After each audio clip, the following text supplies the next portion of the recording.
All right. Uh, I'd like to begin where I began last time. I apologize if I could have had this up here before, but I'd like you to go to this website. The website is at the top, polev.com/JamesCarlubs509, and I'd like you to answer the question that now will ask you, what do you really want to learn about your pen? So the website's at the top. The caps don't matter.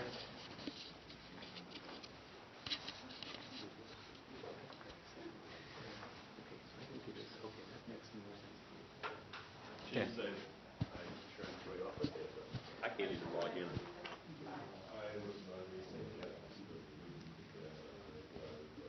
I don't know that. I mean, I'm using my usual passwords, but I'm not getting in. What was the password you put on your computer in May? I don't know what I Because it started with, it was change me. I mean, it's hint to me as CH. Because the original one was change me. And I think I was one of those people who didn't get the email that said we were supposed to come earlier or whatever. Okay. I mean, I don't know where this takes you. I went there and it told me I needed it. I'm going to send Jim your way. Oh, thank you. Yeah,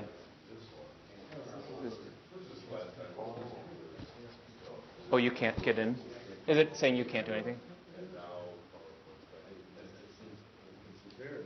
Sorry, I didn't activate it. If you're thinking about this kind of a tool in your classroom, the thing that's neat is if I have it activated and I'm doing multitasking sometimes poorly, anything that I put up there goes up in real time. I can go from one to the next. I'm going to start off with some basics while some of you can type. The basics of your pen are, you know the magnetic and how it connects to your side. It can connect to your left or your right side.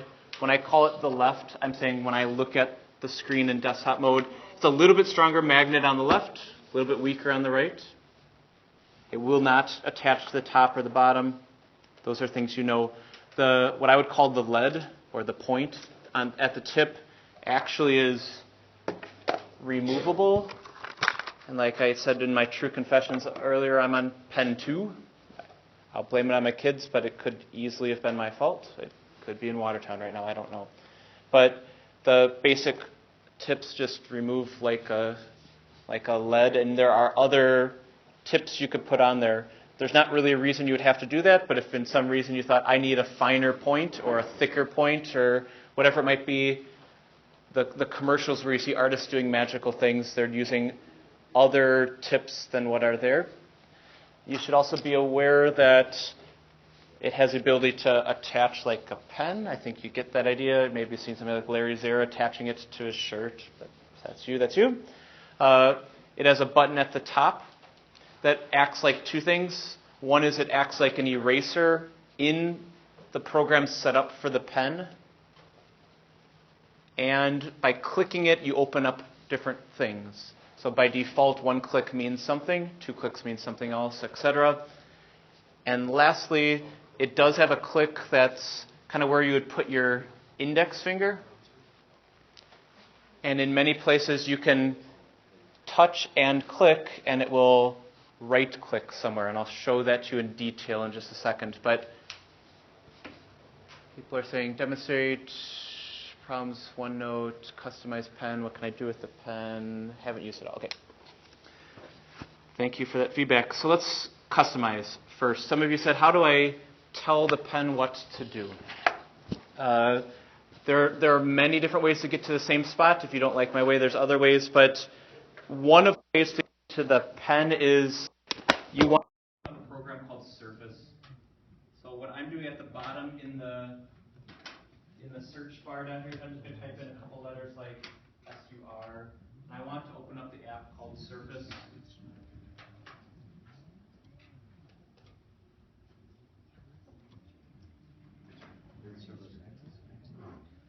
Your Surface app looks a little different than mine because I put the new anniversary update on my machine, so I think I have another thing that I've never seen before.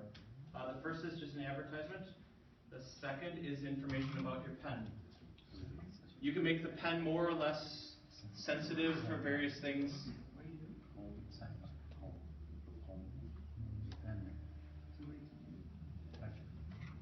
On yours, and mine is actually different. On yours, and this is what I was looking for, but mine just changed. It says button customization. So scroll your screen and talk at your table. Like, what is that saying? This is my way of stalling so I get my screen to be the same as yours.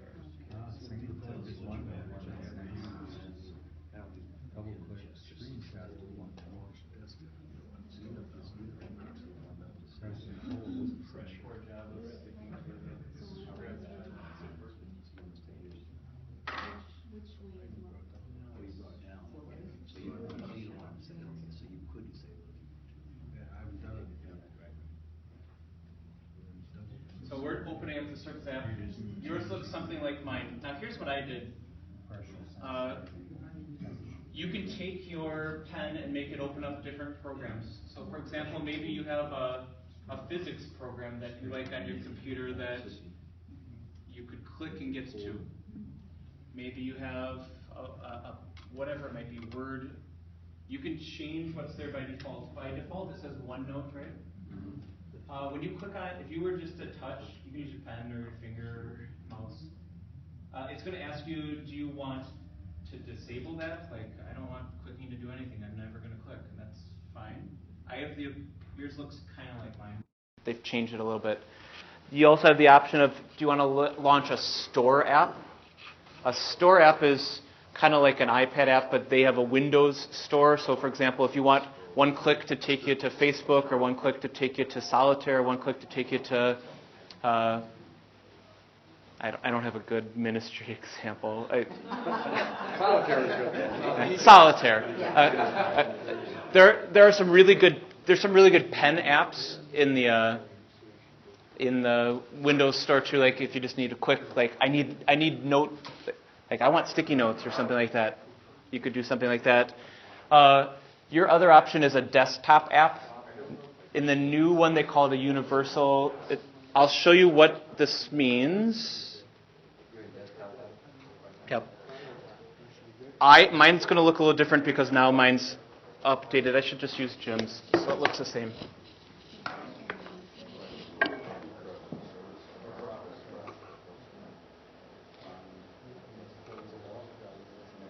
So I'm going to use this screen.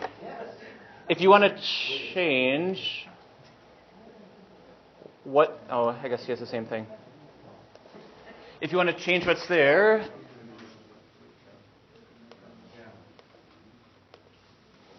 you need to choose what app that's going to be. So if you click something like a desktop app,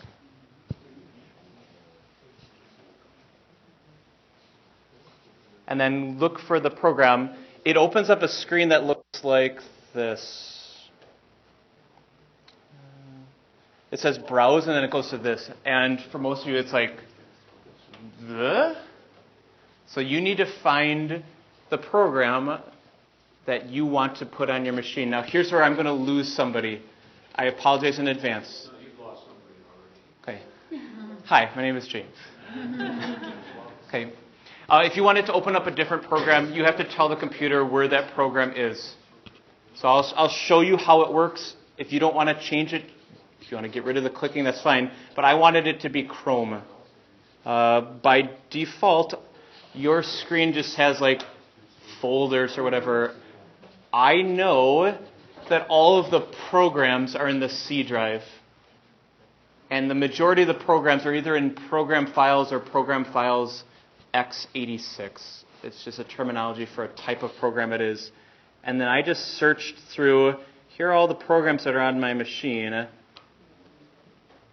To find something like Chrome, I just said, I don't know where it is. Probably it's in Google. And I opened up Chrome, and I'm looking for something that gives me a screen that looks like an application. So I can't show it Yes, I can. You would have to choose something that is an application and not just a file. So I'll say it again. If you don't know what program you want or where to find it, this might not be for you. But people asked, I wanted to change it. How do you do it? This is how it's done.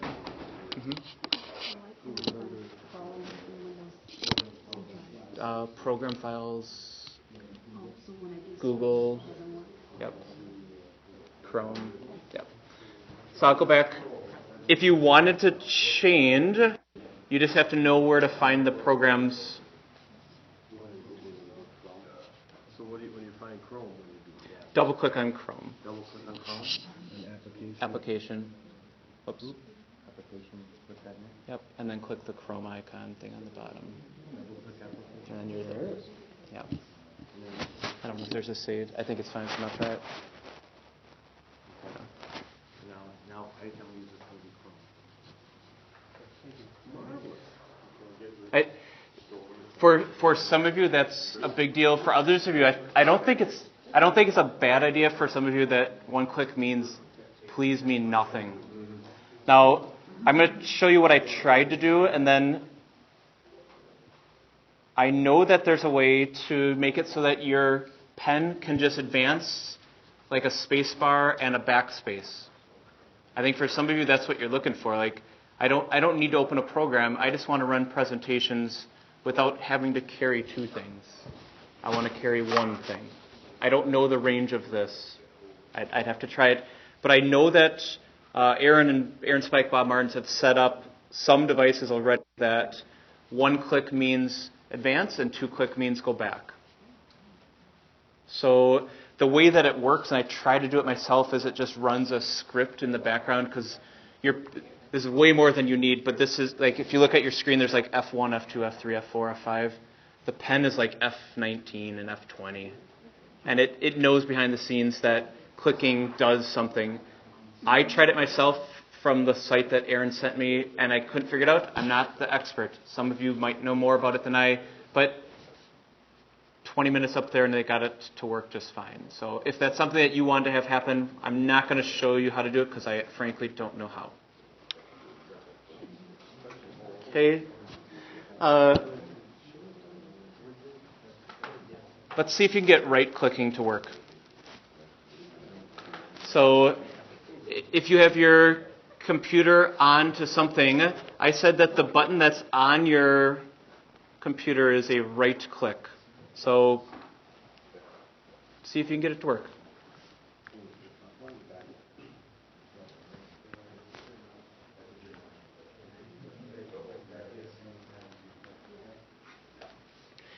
And the way that I do it is I click and then push.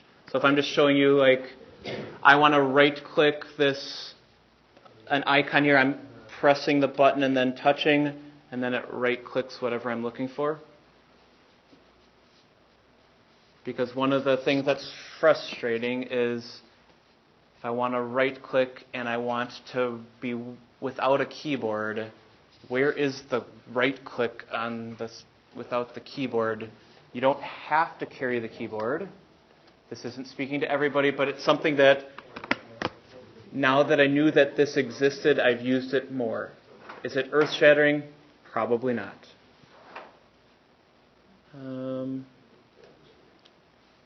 Surface apps, clicking. Anybody not get right-click to work that was trying to get it to work? So, right here, and then touch where on this hold it, touch. Yes. Okay. Using your pen as a finger. We did this a little bit back in May. Some of you were here, some of you weren't.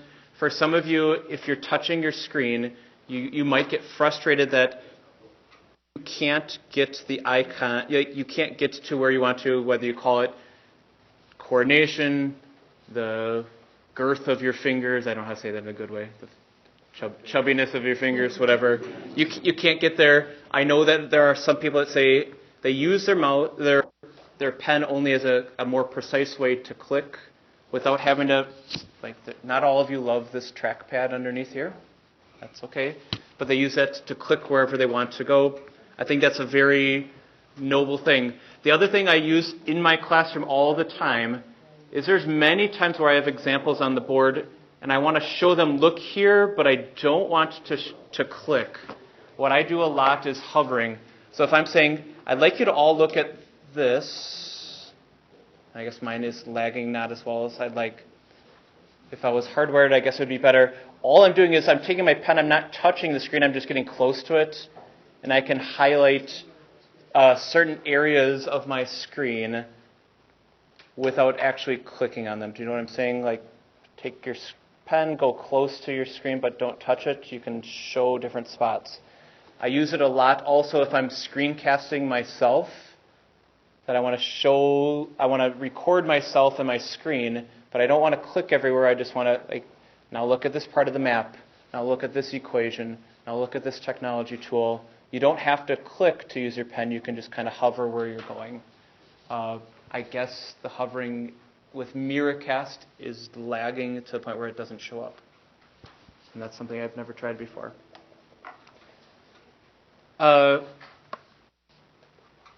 All Microsoft Office programs that you probably use, I shouldn't say all, the three that are most common, Word, PowerPoint, and Excel, all have an inking ability. So I think we showed some of this in May, but let's do a little of each. So I'd like you to open Word.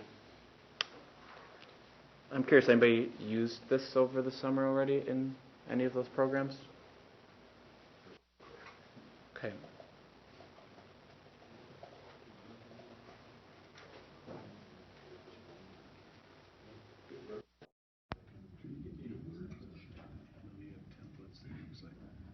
Sorry, I should go back. There's a lot of ways to get to Word. One way is to open up a program. You can also type in WO in the search bar. You could put it in a couple different spots. But open a blank document, open a document that you've already created. It doesn't really matter. If I take and just use my pen on the document, all it is a mouse. Right? This is no different than normal. But by having the pen, I also have something on the top of the screen that says Ink Tools. Does that appear on your right-hand side? I guess middle of your screen. It kind of gets, I don't know if you call it grayer or a little bit darker. If you click on Ink Tools or Pens, your screen looks something like mine, right? So I'm going to speak mainly to Joyce Steels for 10 seconds here. Here's what I love about this. One of the options is ink to math. I wouldn't say dislike having to put equations in and fractions are funky and it's all weird. I have the ability to write my math equation so that it knows exactly what I'm looking for and insert it and it's already there. So for some of you that's, but for me that's a big deal. So if I'm going back to Ink Tools, inking to math is I can do any math equation. I can write, it works with higher level, lower level, whatever it might be. Okay. For others of you that's not speaking to as much, you also have the ability, if you're just in the main part of your document, to pen, to highlight, to erase. And that's just what you'd think they would be. So if you have a Word document, I have the ability to write directly onto that Word document. Write stuff in the margins, do whatever you want to do with it. Highlighter is what you'd expect it to be. And eraser you can do it, if you click eraser, you can write the eraser, but you can also use the back of your pen and just erase whatever it is that you put on your document.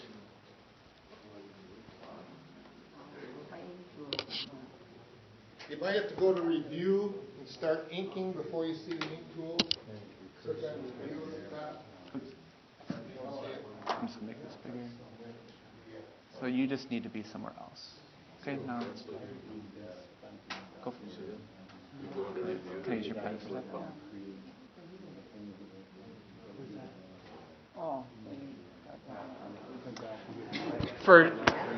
For Joyce's machine, and some of you might have to click on where it says pens. Change your color, change your thickness. Jim Donnell asked me the good question, said, in your opinion, is this better or worse than comments in the margins with Google Docs? And I said, it depends on what you're trying to do. I think you should, this whole session, you should be thinking of it with two hats on. One is this for student work, or is this just for your own personal knowledge of things that you can do?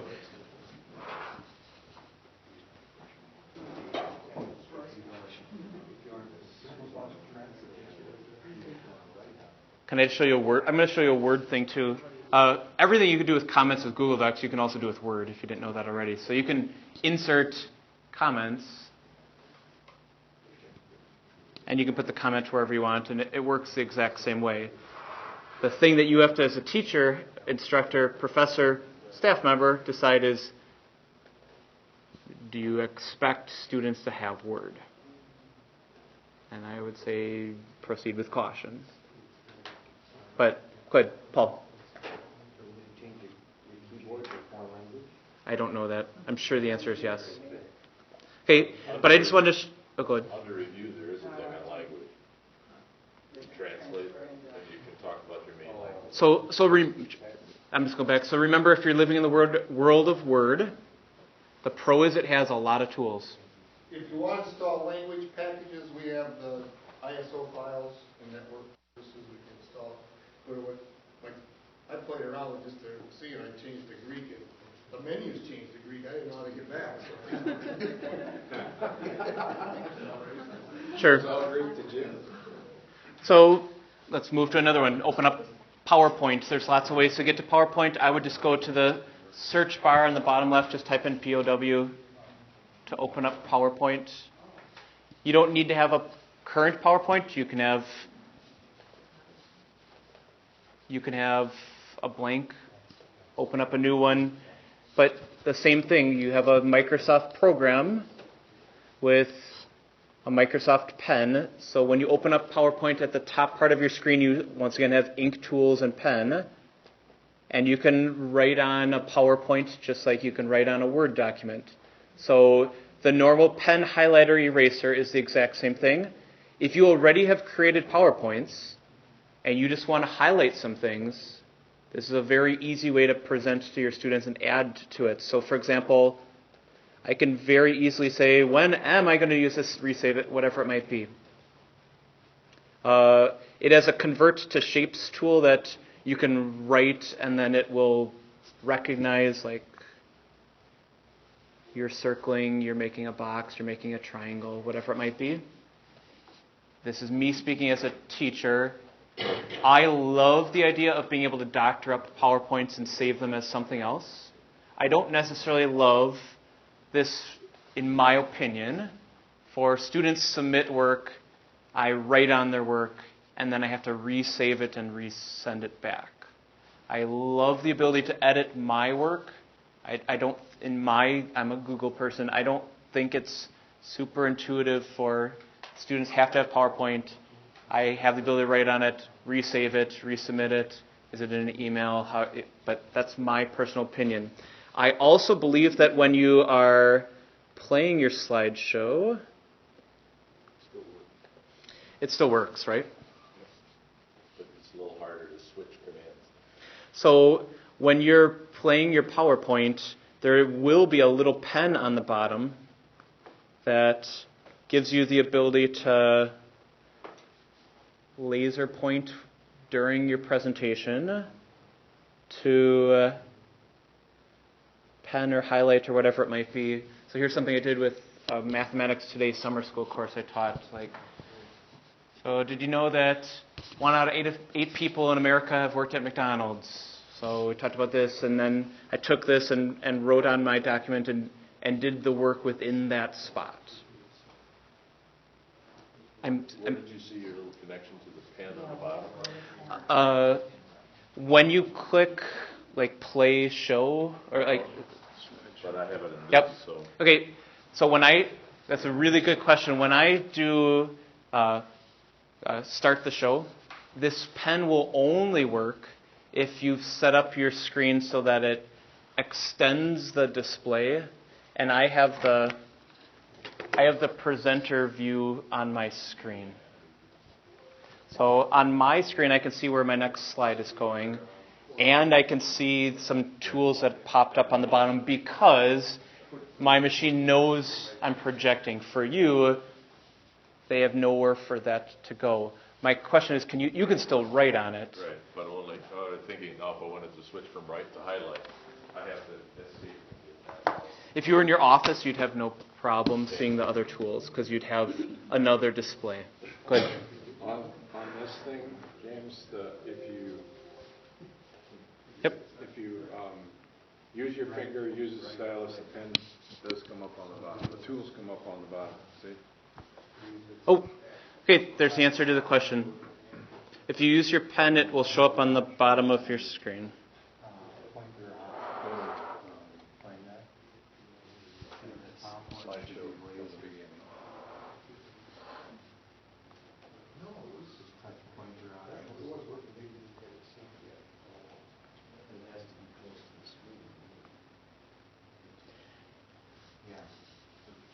So I'm going to. I think I could show you what he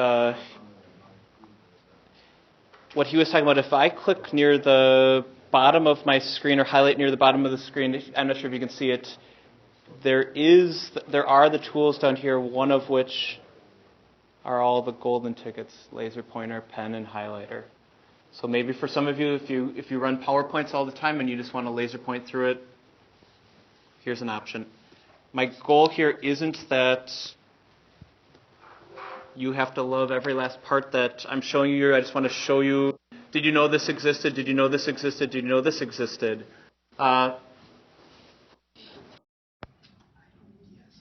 Excel?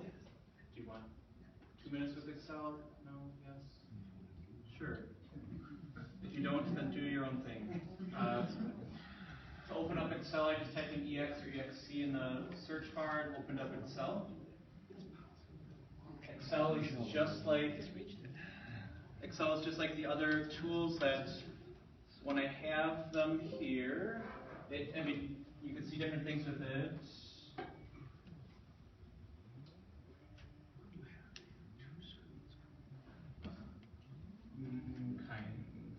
Yes. I'm just looking for the Click on review. Review. And then go Thank you. start. Yep. Yeah, I couldn't find review. So in review, starting things. This will give you the ability to not just write on it. It also gives you the ability to highlight a couple different areas and stuff like that. So if you're somebody who has a spreadsheet or a graph or other things like that, same tools, same idea. So what I'm thinking of in line here is maybe serve on a board. And you have something like this, you can definitely highlight, save it, send it off to the other board members or other things like that. Once again, it opens up the fundamental question of do the tools make you do a shift if you're in the world of Google?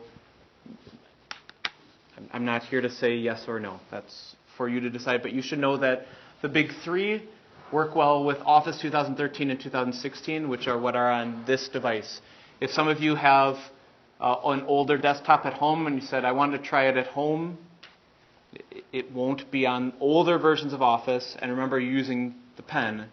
It doesn't work if you can't use the pen if you don't have the pen. It even has issues, and I played around with this summer that, like, I forgot my pen. Can I use my finger as the pen? It usually doesn't like that either, because of the technology and the connection between whatever it's telling it at the end of this device to my screen.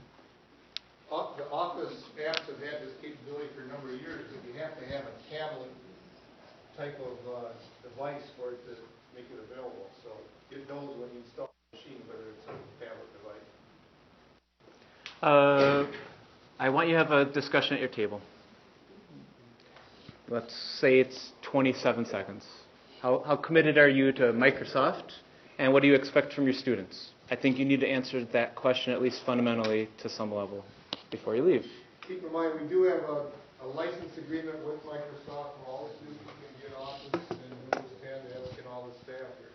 So it's available For very cheap. very, very cheap. In the past, we sold this for $20, I think, or $25 to students so they could install it. Microsoft has changed it, and I haven't found it exactly, but I think they don't sell a disc anymore for us to give to students, but I think they can download it. So I have to find the download site, and they might be able to download it for free just because we have the Open Office agreement with them. So they can get Word on the machine. 2016. But Okay, I don't have the link yet. discuss.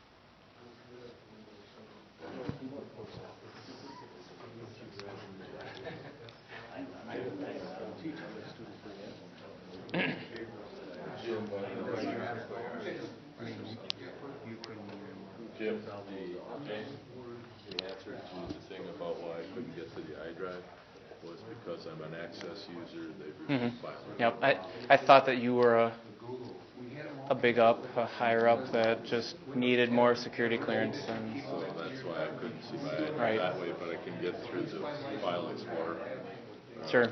So that was the way I was doing it. Right. That I'm familiar with. So Right. And it also has to do with we don't have the ability to put things there like you do. Yeah. And you have to have the ability to get to it the other way because of your privileges as an administrator. Yep. I would rather say duties, but you're going to say privileges, but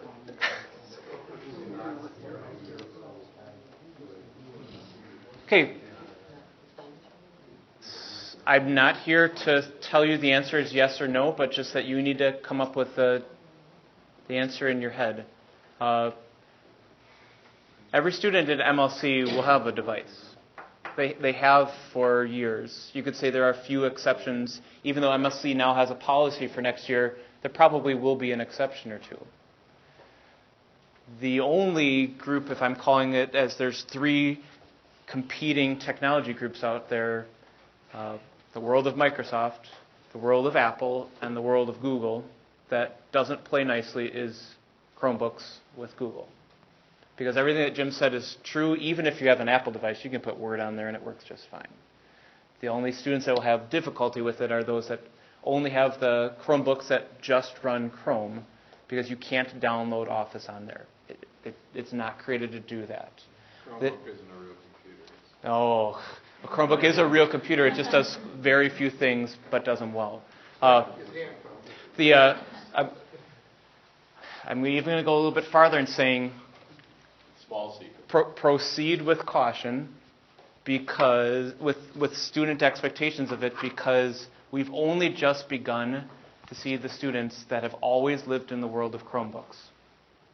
I don't have to put a lot of numbers out there, but every prep student, every Wisco student, every Kettle student, every FAL student, they are all Chromebooks. They are all of them.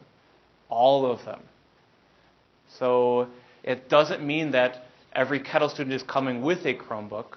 Many will buy a better computer themselves, but they have already lived in the Chromebook world. And every student up to now has had some experiences, and this is from my Teaching with Technology class, that they understand a little bit about it, but it hasn't been mainstream until the last year or two. So I wouldn't even say this year's freshmen. I would say next year's freshmen will be the first group that have lived in that environment a lot in their high school experience. This isn't a feel guilty about this, that, or the other, but I wouldn't be surprised if we have a little wave of students have nicer computers, and then it backtracks a little bit to they have Chromebooks because they just have what they had in high school. And grade school. The percentage in our wells is over 2/3, and if you're talking high school, it's over 90%. Dan. I think you answered, because prep came right to my mind. Yep. That conversion last year. Yep. And I was going to say something, but I was going to sound bad about prep, but no. So that's where they were working. But in all likelihood, they've been exposed to Office as well in a computer apps course or whatever technology courses they've been exposed to too. So, Yep. so using Word shouldn't be completely foreign to them just because they came from a Google. Yeah, using Microsoft is not challenging from using Google. The challenge is just do they have the program? And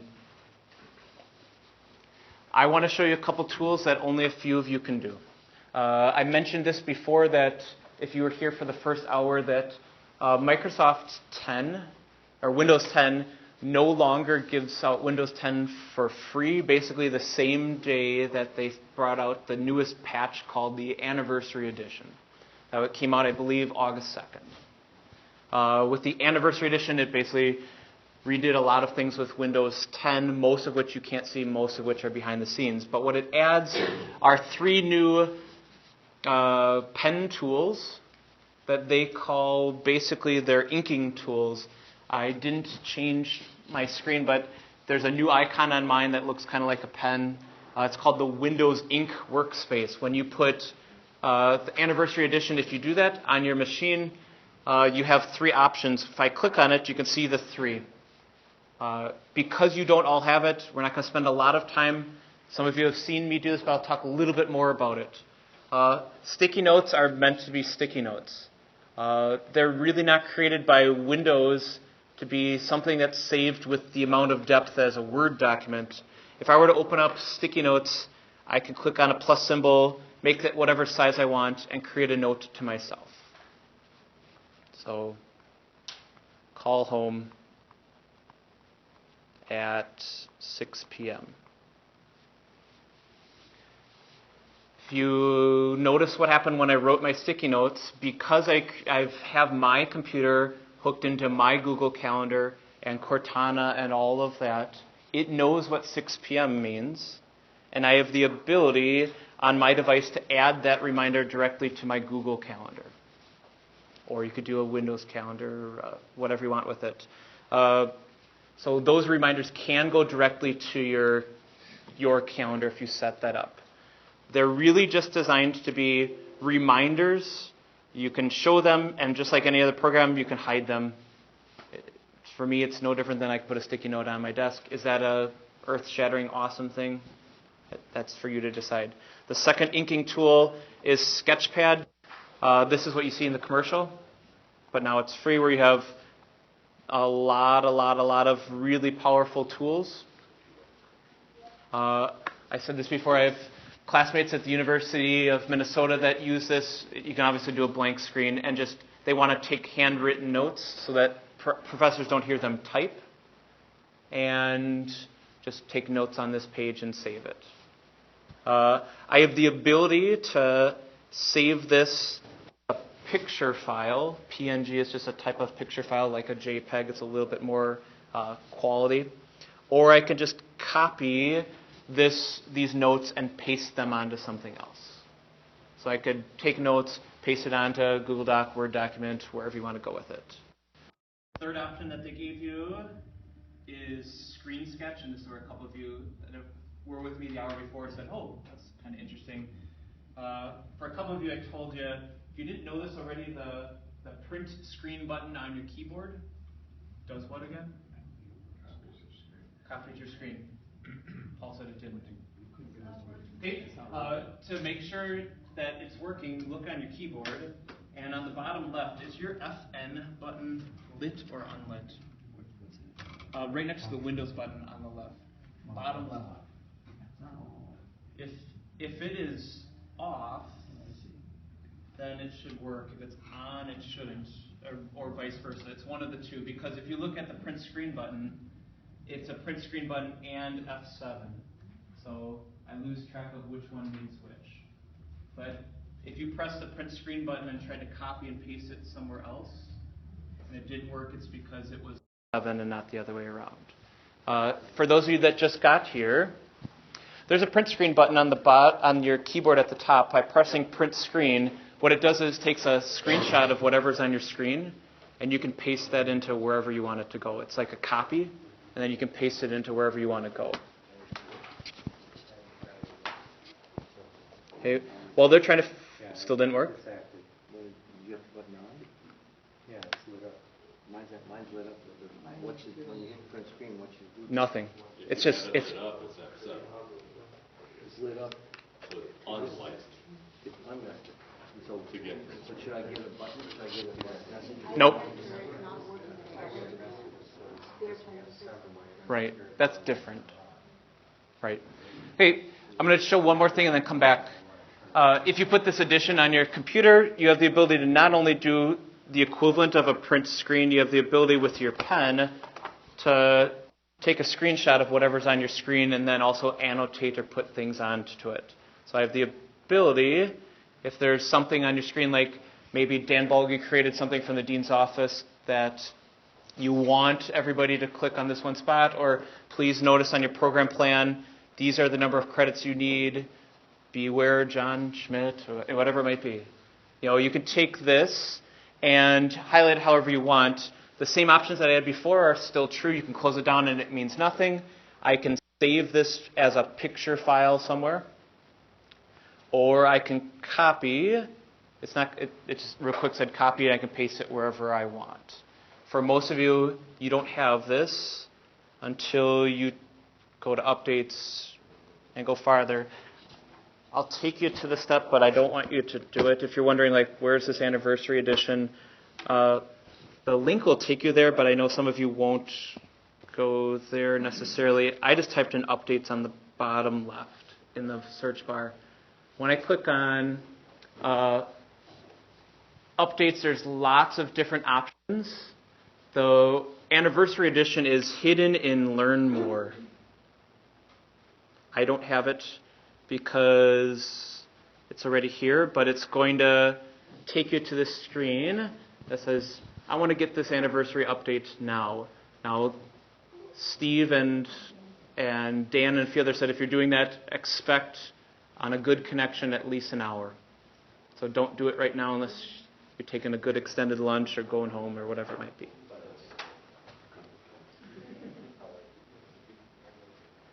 Okay. Oh yeah, I want to show you. There's lots of other pen tools that you can use. I've found some of them that I've played around with. The real tool that a lot of people use on the commercial is called Fresh Paint. When you put the anniversary edition on your computer, it puts this Fresh Paint icon on, and this is an even better artistic whatever. Do I want to write with a pencil? Do I want to draw with a pen? Do I want to paint with oil? Do I want to paint with pastel? I think Fresh Paint's on the other edition too. Is it? Yeah. So you all already have that? Yeah. Okay. I take that back. You all already have a program that some of you have used and many of you haven't called Fresh Paint. You can open up a new thing, draw, do whatever you want. I'm not going to spend a lot of time on it, but it's designed to work well with your pen. So with Fresh Paint, you can do a lot of different things with that.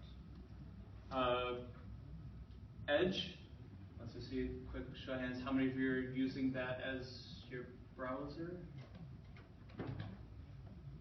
Okay, then I'm not going to go real long.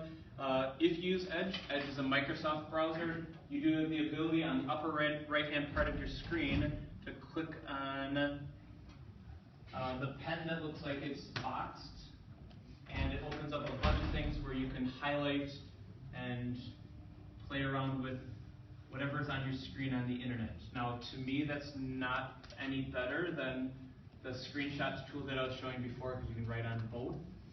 I wouldn't write on Edge unless you've started to use OneNote, which is where I'm going to end. But because most of these you're going to save and it's going to send it to the note-taking software in Microsoft called OneNote.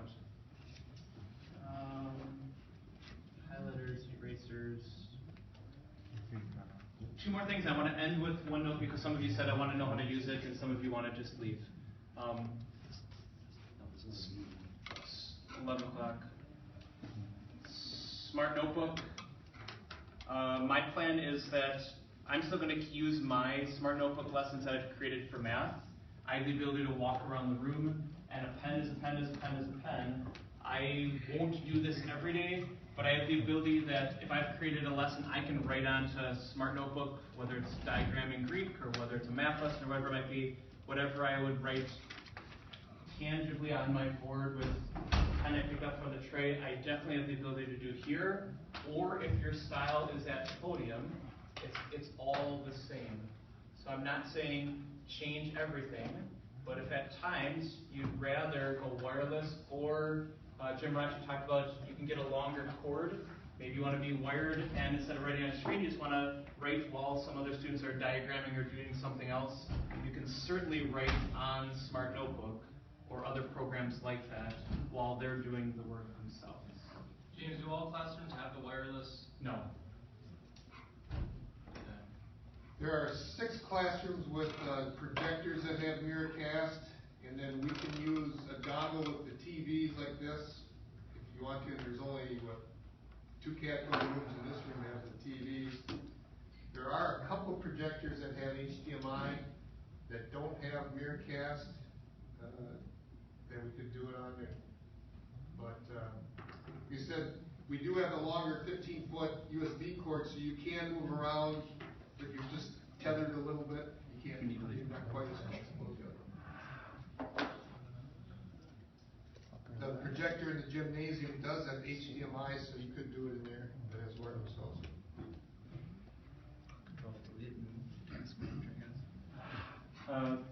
I'm going to show briefly a couple things we showed in May. Drawboard PDF is on all of your computers. Drawboard PDF gives you the ability to open up a PDF and, like it says, draw and do different things with it. So I love this in my studies or things that I'm having my students do. That there's a PDF that I want them to write on or want to do. I have the ability to use a bunch of different tools, and you can see them on the right-hand side. This little hexagon opens and closes pens, erasers, highlighters, etc. What I really like about it is it gives me the ability to do quite a number of things with my PDFs. So the harder I press down, the thicker it is. The softer I press down, the thinner it is. I have the ability to take this and save right over it, or do a save as and stuff like that. Right now I've set it that I'm going to write right over what's there. A question that somebody came to my office with a couple times this summer was, how do you scroll? Like, I'm trying to scroll and it just writes. You actually have to use your hand to scroll and your pen to write. So if you're somebody who uses PDF documents or other things like that, you have the ability to zoom and unzoom, and the size of what you did goes with it. I talked to Keith West a little bit about, so would this work if I took a Word document of something and saved it as a PDF? Absolutely. It's a really good PDF writer. Anything that I have on the right-hand side, I can trash. Like if I say I don't really need this pen, I can just get rid of it. You can have as many tools on the left or right side as you want. Just like the other things, anything I use the eraser for, it's going to erase. So, very neat tool with that. The question I wanted you to think about a lot is your pen for personal productivity or teaching in the classroom? To you. I get there to be classroom.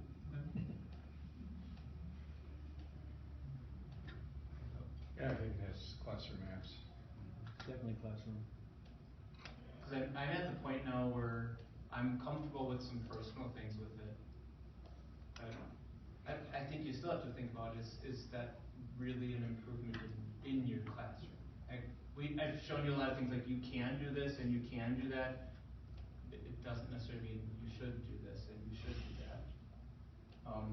And then I looked at, I showed you all these new Microsoft tools. I don't see sticky notes or sketch notes being it while I'm teaching. It's other uses. I know John Root talked about you could take your tablet, go around the room, take notes about students, and then show them. That's definitely an option where open up a blank Word document, open up sticky notes or Sketchpad or whatever you want to write on. You can definitely walk around and write instead of having to walk around and type. And then show them them or don't show them. I think it opens up other options for classroom management.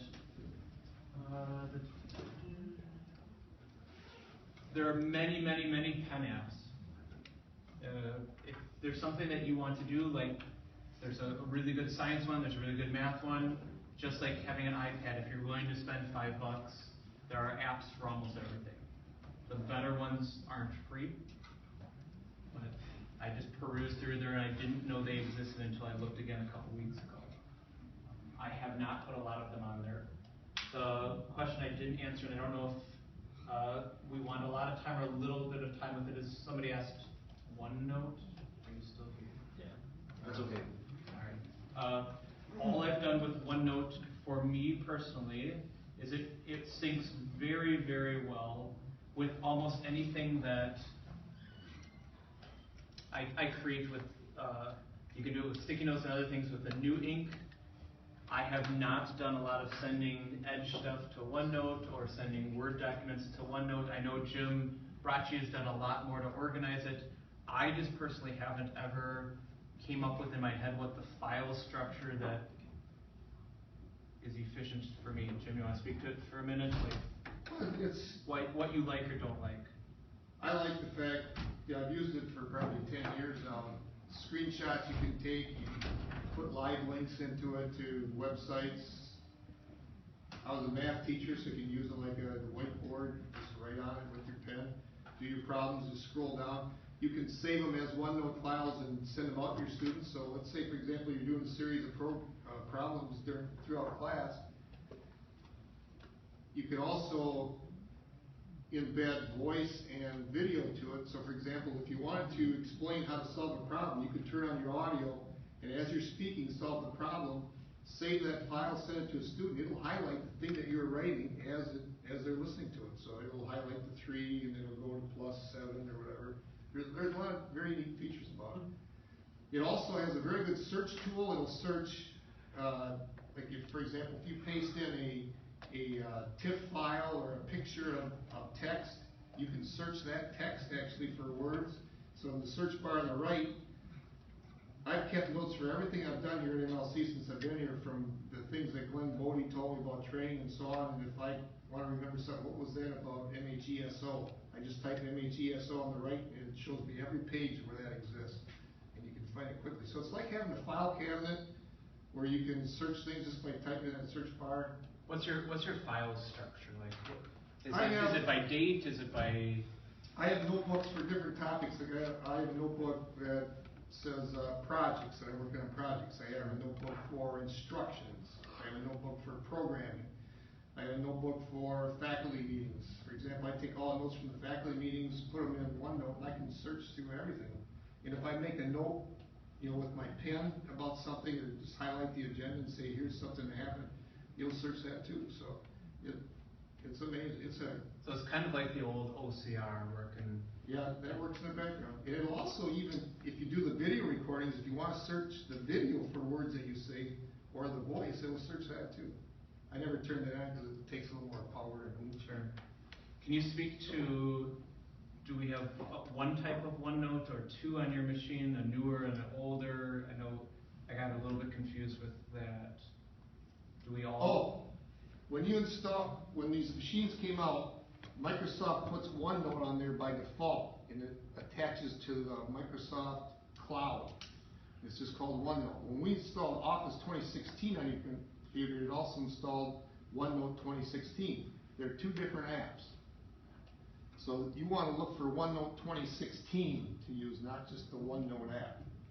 So the default click on your pen was the OneNote app that came with Windows 10, which is not as powerful and expects you to have a cloud-based storage for it. So it's very confusing. We started out with our beta testing of these surfaces in Steve Thiesfeld's chemistry class. And students loved using OneNote for taking notes of the chemistry experiments and videoing it, because you can video right into OneNote. But they were saving to the cloud, and they couldn't get their stuff back or share it with Steve, so it was a little confusing at first until we straightened that out. But we can help you on that if you want. All right. I could show you if I attach the projector with mine here. Do you have a question? How do you shut down projector? I'll shut mine down first.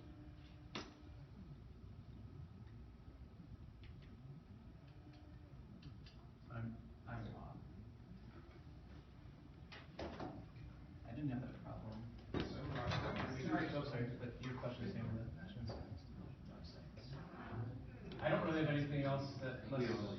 I have a very specific question to my son, Gary. Yeah. I noticed the Greek fonts are not in here. Can I go? What he said go to. We have the language packs. I don't know if that installs the fonts. We have to put the new thing. Aaron can install Pardon me, Jeff? them. Aaron Spike can install them. Did you get them on yours? Yeah, All right. Did you do Greek parse? I did. All right. Like, Yeah, Is it working as well as what you had before? I think so. I haven't noticed any change. We've kind of been through this before. We've had to go look for fonts. Right. Yeah, every time we update machines, we do the same thing.